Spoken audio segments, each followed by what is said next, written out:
buenas noches. Hoy vamos a continuar discutiendo nuestro tema de la semana. En esta ocasión, ¿cuál debe de ser el papel de los tecnócratas en un gobierno democrático?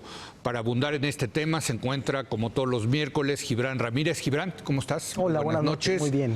Y Denise Dresser. Denise, muy buenas noches. Buenas noches. Y antes de comenzar, bueno, pues la verdad, felicitar a todo el equipo de Carmen Aristegui, incluyendo a Denise Dresser, quienes hoy regresan al aire en el radio, en el 97.7 de la radio aquí en la Ciudad de México. Denise estará, como siempre, con la mesa ahí los lunes con Carmen Aristegui. Sí, celebramos después de tanto tiempo en el exilio periodístico, haciendo periodismo por Internet y haciendo la mesa política por Internet. Así es. El regreso de este espacio abierto, yo lo llamo un archipiélago de libertad. Pues ojalá continúe para mucho tiempo ese archipiélago de libertad con, con lo que lo caracteriza, la crítica, la investigación incisiva, el ser un verdadero contrapeso al poder, ¿no?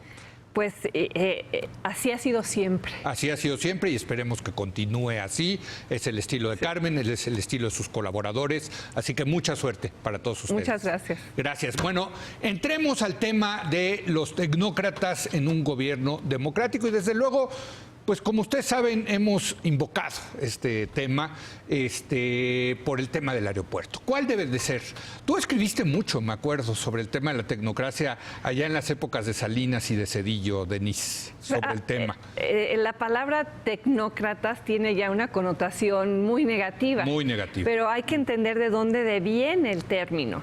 Es un término que surge con el sexenio de Miguel de la Madrid, cuando él empieza a incorporar a su gabinete a personas que tienen una formación profesional muy distinta a como había sido la clase política durante años, donde los principales puestos, incluso el presidente, eran personas formadas en la UNAM con títulos de abogados.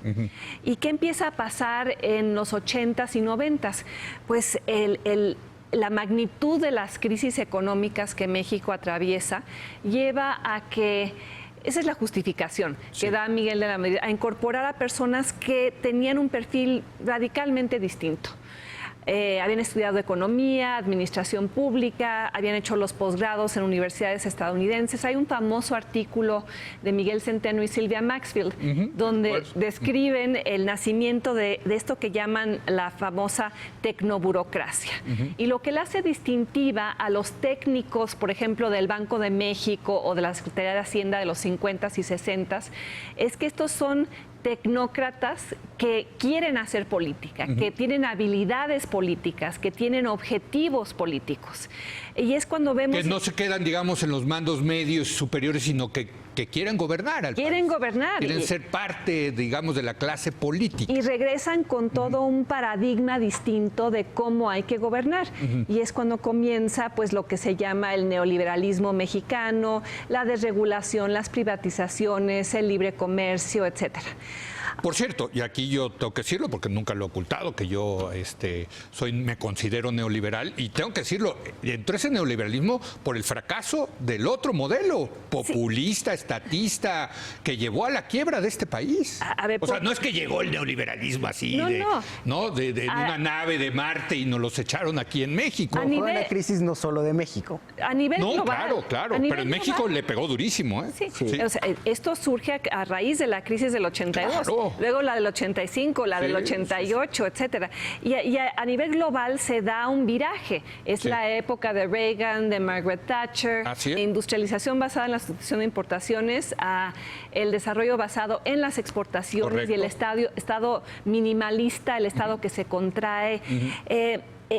Cosas que tenían quizás sentido teórico y que en algunos países se instrumentaron con éxito, pero que en nuestro país, ¿qué le pasó si hacemos una evaluación de esa tecnoburocracia?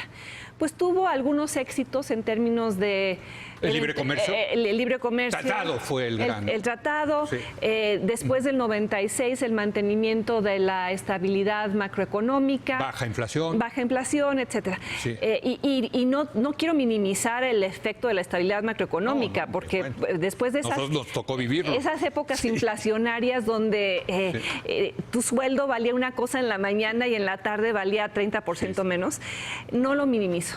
Pero sí hay una crítica muy importante que hacerle a esa tecnoburocracia y es su politización. Yo creo que más que su politización, el capitalismo de cuates, del cual se ha hablado mucho, ¿no? Sí. Que estuvo dispuesto a abrir ciertos sectores de la economía, pero no otros. Esa es una crítica neoliberal a esos neoliberales. Sí, pero yo no cejo en el tema de la politización, porque recuerdo muy bien la crisis del 94, el 95, donde si se hubieran tomado decisiones económicamente racionales, como hubiera sido devaluar la moneda antes del fin del periodo de Salinas, nos hubiéramos evitado la crisis que él provocó. ¿Y por qué la tecnoburocracia no hizo lo racionalmente correcto o lo que les enseñaron sus profesores en MIT, Yale y Harvard? Pues porque eran priistas y tenían la consigna del presidente de actuar como priistas, no ser técnicos en un sentido neutral, objetivo, sino guiarse por imperativos políticos y de protección a su partido y de protección a sus cuates. Por cierto, eso de mantener el tipo de cambio fijo en una banda no es nada neoliberal. Los neoliberales sí creemos en que la oferta y la demanda, el mercado debe determinar el tipo de cambio.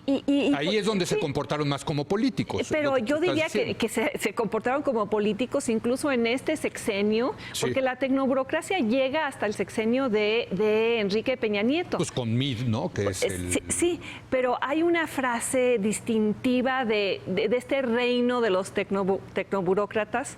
Creo que es una frase de Moisés Naim, donde al ver la crisis del 94-95, y la misma crítica se podría hacer para muchos otros errores posteriores, era ¿por qué hombres tan inteligentes, tan bien formados, pueden cometer y cometieron errores tan estúpidos? Y yo diría, porque al final del día nunca pudieron dejar de ser priistas. Ahí está. Claro, pero esa politización es justamente lo que hace a la tecnocracia, ¿no? Quizá por eso la diferencia con el otro término que planteaba Denise, el de tecnoburocracia. O sea, yo creo que hay que distinguir el momento de la técnica y del saber técnico, que nadie sensato desdeñaría, y el momento de la tecnocracia. Diría, invirtiendo el lema cardenista del Politécnico, si la buena política es poner la técnica al servicio de la patria, la tecnocracia es poner la patria a merced de los técnicos. Y creo que eso tiene un problema. O sea, son tecnócratas porque tienen una nueva vía de acceso al poder, que no es el voto popular, que no es necesariamente su carisma, que no es la habilidad política de estos personajes, sino que alcanzan puestos en el poder por el privilegio de su saber técnico, o eso es lo que se presume.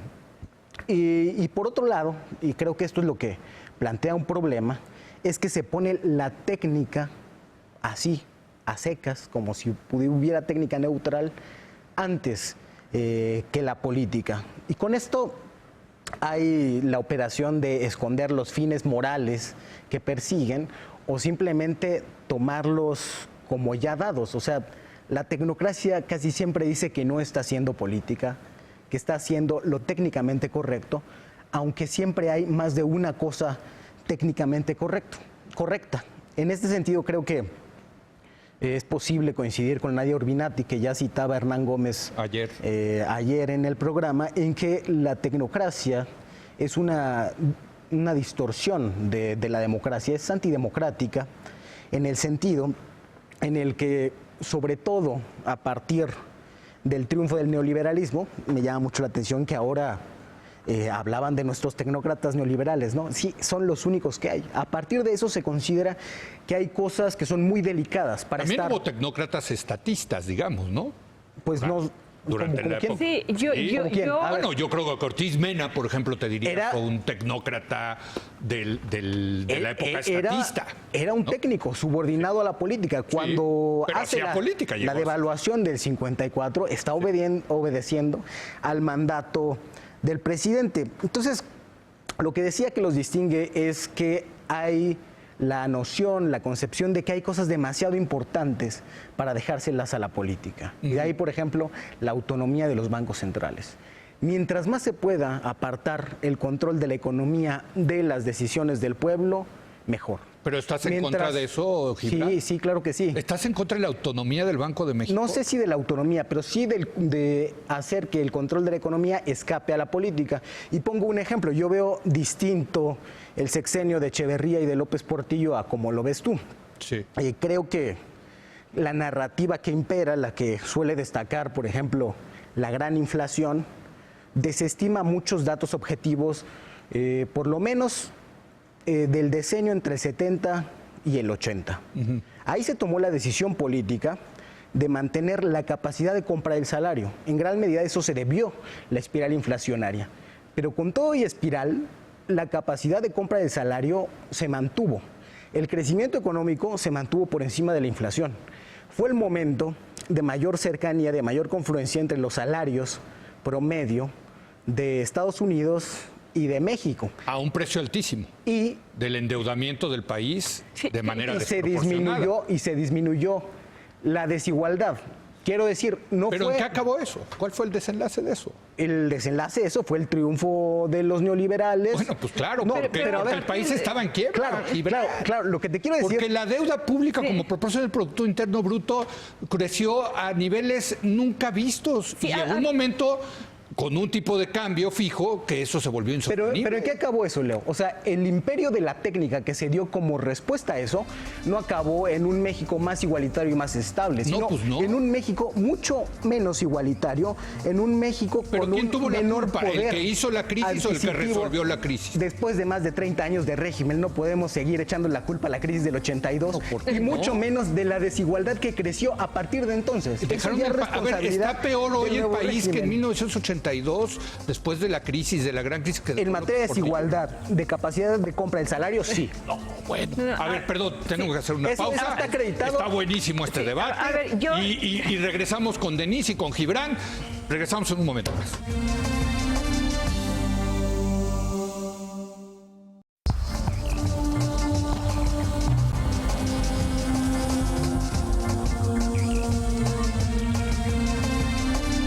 Bueno, qué buen debate se está armando sobre el papel de la tecnocracia en un gobierno democrático. Denise, se puso bueno, porque acá sí nos provocó Gibran, diciendo que el sexenio de Echeverría y López Portillo no había sido tan malo como lo pinta la historia oficial. No lo digo yo, hay que revisar ahí el capítulo de Ariel Rodríguez Curi, de Renato González Melo en la nueva historia general del Colegio de México. Esto se puede acreditar con cifras y con datos. Bueno, a ver, venga, Denise. Yo lo voy a acreditar con la experiencia de haber vivido.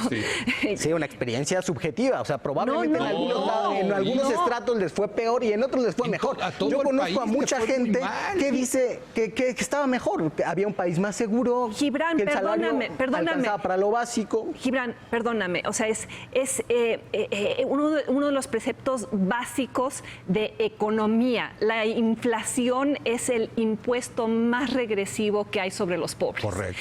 Y quizá hubo mejor... Pero aún así hubo más crecimiento. Déjame terminar, por favor. O sea, quizás sí se echó a andar la máquina del gasto público, tanto en el sexenio de Luis Echeverría como el de José López Portillo. Porque ¿cuál era el imperativo? Lo dijo el propio Echeverría, volver a subir a los pobres al carro de la revolución, en reacción al movimiento del 68, etcétera. ¿Y qué cambió en ese sexenio? La política económica se había llevado desde Hacienda y el Banco de México. Muy ortodoxa. Muy ortodoxa, y por eso hubo 10 años de crecimiento sostenido del milagro mexicano. ¿Qué pasa en el sexenio de Echeverría? Y lo sé porque pues, lo enseño en clase cada año, donde leemos infinidad de textos sobre lo que ocurrió en ese sexenio. ¿Y qué pasó? la famosa frase, lo que dijo Echeverría, ahora la política económica se va a manejar desde los pinos. Y entonces le arrancaron a los técnicos, que no era tecnocracia, eran los técnicos, que sí tomaban decisiones de una manera exclusivamente técnica. ¿Qué hace Echeverría? Echa a andar la maquinita del dinero, claro. Y quizá sí, sin duda, hubo... Sin autonomía del Banco de México. Sin autonomía, y hubo derrama económica, sí. Claro. El árbol frondoso del sector público, creo que lo llama así un historiador. El logro filantrópico de paz. Se crearon muchos empleos, se crearon muchas entidades paraestatales, pero ¿qué hubo al final del día? No es solo lo que pasó en ese sexenio en beneficio de algunos sectores, Gibran, es cómo terminó ese sexenio con la primera gran devaluación de la moneda 76. y luego la política económica de López Portillo, en la cual se dedicó el boom petrolero. Con el aval del petróleo a administrar la abundancia, a endeudar al país a niveles nunca vistos.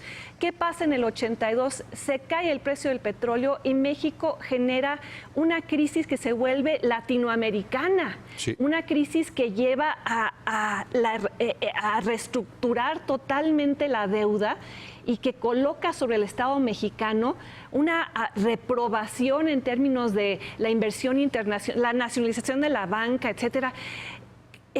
Yo recuerdo, y sí es una impresión subjetiva, pues sí, pero está avalada, además, la experiencia de mi familia en los datos. Mi madre, todos sus ahorros convertidos a mexdólares. ¿Recuerdan los famosos mexdólares? Se hicieron la pérdida pomada, total se hizo polvo de sus ahorros. Así es. Entonces, yo no paso a celebrar la llegada de la tecnoburocracia con todos los errores que ya señalé, por antidemocrática, por politizada, y te diría, Leo, también por no ser lo suficientemente liberal. Tienes razón. Totalmente. O sea, problema, a mí esa es mi crítica. No fueron los neoliberales suficientes. El problema de México... Acabaron con un capitalismo de cuates. Nos fue... Por ejemplo, en el sector de telecomunicaciones pasamos de un monopolio público a un monopolio privado. Funcionaba mejor el monopolio privado, tengo que decir, que el público. Pero fue hasta este sexenio que se liberalizó en realidad el sector de telecomunicaciones. Pero, lo estamos viendo en los precios. Pero ¿por qué no fueron lo suficientemente liberales? ¿Por qué no crearon mercados funcionales? Ahí sí ya entra la política. Mercados como el que Andrés Manuel López Obrador celebró de las aerolíneas de bajo costo, de los pocos mercados funcionales que se crearon por competencia. A ver, va, Gibran. Sí, me encanta estar discutiendo la versión... A ver, venga, Gibran. La versión krausiana de la historia, porque es cierto que acabó mal, que el manejo económico no acabó mal, acabó muy en una mal. crisis. Pero no a es ver, la versión pero krausiana eso de no la fue historia. eso, sí, a ver, porque venga, recorta un elemento esencial, que es por qué pasó esto, por qué se tuvo que recurrir a la deuda, etcétera, etcétera. ¿Cuál fue la gran derrota de esos regímenes? Fue la reforma fiscal que hicieron fracasar los ricos de este país. Es cierto, hubo irresponsabilidad fiscal porque no se logró transitar a un esquema más progresivo. ¿Y cómo se financió el gasto?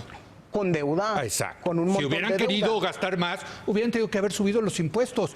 Cosa que, por cierto, debería de entender este gobierno que va a entrar. Claro, que pero intentó. Bueno. Sí, digo, hay que ir paso a paso. El desastre de estos 30 años de presunto dominio de la técnica es muy difícil de echar atrás, ¿no? No solamente que tenemos un gran estancamiento económico, ¿no? No solamente que ha crecido la desigualdad, pero, digamos, revirtiendo toda la ganancia que se dio, no en 10 años, ¿no? Sino más bien fue del 54 al 70, del desarrollo estabilizador, digamos, el gran periodo. Muy ortodoxo en el manejo de las finanzas públicas. Sí, responsable, pero también con decisiones políticas como el control de precios de los alimentos básicos, Había, ¿no? sí. Y que funcionaron. Y del tipo de cambio. Y que funcionaron. El tipo de cambio era controlado, Funcionaron muy bien. Ahí está, estaba subordinado a la política, ese gran periodo que acaban de evocar. Pero no solamente eso, sino otros aspectos, cuando más han estado sometidos al reino de los técnicos presuntamente sabiondos y neutrales, han empeorado muchísimo. Es que aquí estamos argumentando exactamente lo contrario, que no fueron sabiondos ni fueron neutrales. No, pero a ver, la posición de ambos... dicen en el término de los oligopolios, por ejemplo. Pero o los monopolios. En el diseño general de políticas públicas, cuando más se ha discutido y más en términos técnicos, ha sido en el presente, por ejemplo, la de seguridad, ¿no? Y ha sido el mayor desastre. Está peor que cuando lo manejaban los políticos. O sea, cuando entraron los tecnócratas, a partir del sexenio de Miguel de la Madrid, el crimen se va a los cielos. Pero ahí, Y eso, mira, hasta el más ciclos. neoliberal, y me considero bastante neoliberal, te diría, es que ahí sí no hay soluciones de mercado para el tema de la seguridad. Es una falla del mercado. Pues Tiene no. que ser el Estado el que provea la seguridad, hombre. Eso técnicamente está comprobado. Tú no le puedes dejar a los privados el manejo de la seguridad por muchas razones. Técnicamente Pero bueno. está comprobado y hay fórmulas Sí. que se ponen como universales que son las que llevaron la batuta en la política de seguridad, o sea, Estado fuerte y Estado de derecho, ¿no? Sí. Que no funcionaron en la manera en que se les quiso implementar. Fortalecer al Estado así de la nada con una intervención militar federal como la de Calderón resultó en el desastre y era lo que dictaba el manual y era lo que hicieron los técnicos. No, a ver, perdóname. Oiga, ya nos tenemos que ir, a ver, perdónenme. Ya es nos que- tenemos que ir, se nos es acabó el tiempo. Sí, pero creo que es un error Sí. decir que fue una decisión técnica enviar al ejército a las calles. Fue una decisión eminentemente política de Felipe Calderón. Claro, siguiendo el mandato de la política pública, de la ciencia política dominante de tener un Estado fuerte para imponer el Estado de Perdón, derecho. ¿cuál es la alternativa? Y con eso nos vamos. A veces el Estado débil es una solución. En órdenes. Estás saliendo en más algunos- neoliberal que yo, tú, No, qué barbaridad. el neoliberalismo al contrario favorece un Estado fuerte para impedir que la sociedad se defienda. Aquí lo que pasó es que se rompieron diversos órdenes locales donde la sociedad ya se defendía y se cartelizó el territorio, se les dio más capacidades Bueno. porque se le generaron nuevas necesidades. Perdón, es un tema de tiempos. No, Créanme que yo me puedo quedar aquí toda la noche platicando con ustedes. Sí, no, es un tema de, Sí. a mi juicio, enormes contradicciones en la posición de Gibran. Sí, las veo en la tuya Sí, también. pero estoy dispuesta podemos a- hablar lo que quieras. No, y bueno, de eso se trata el debate, Sí, la verdad. yo aquí- Ya no hablamos del tema del aeropuerto, pero estuvo muy bien irnos hacia atrás. Sí, Gracias, yo, Denise. Con mucho gusto defenderé mis posiciones, pero no, o sea, no entiendo cómo es que defiendes a un Estado fuerte en la época intervencionista en la época de Era López intervencionista, Portillo pero no era un Estado fuerte. y Echeverría, y luego dices que se Es que no era necesita un Estado fuerte. débil No, en no, la época de dije Calderón. a veces. A ver, el señor que a está en el veces, Chicharito, que es en el órdenes productor, me locales, está matando. Gracias, No era un Gibran. Estado fuerte, ¿eh? Gracias, Gibran. Gracias, Denise. Hacemos una breve pausa y ahora, fíjese, le voy a presentar una entrevista que hice con una psicóloga especializada en el tema de los que nosotros llamamos los monstruos o los locos, para tratar pues, de entender la psicología que hay detrás del llamado monstruo de Ecatepec. ¿Por qué hay un tipo así? ¿Qué es lo que está detrás de eso? Creo que es muy importante entenderlo. Regresamos en un momento más.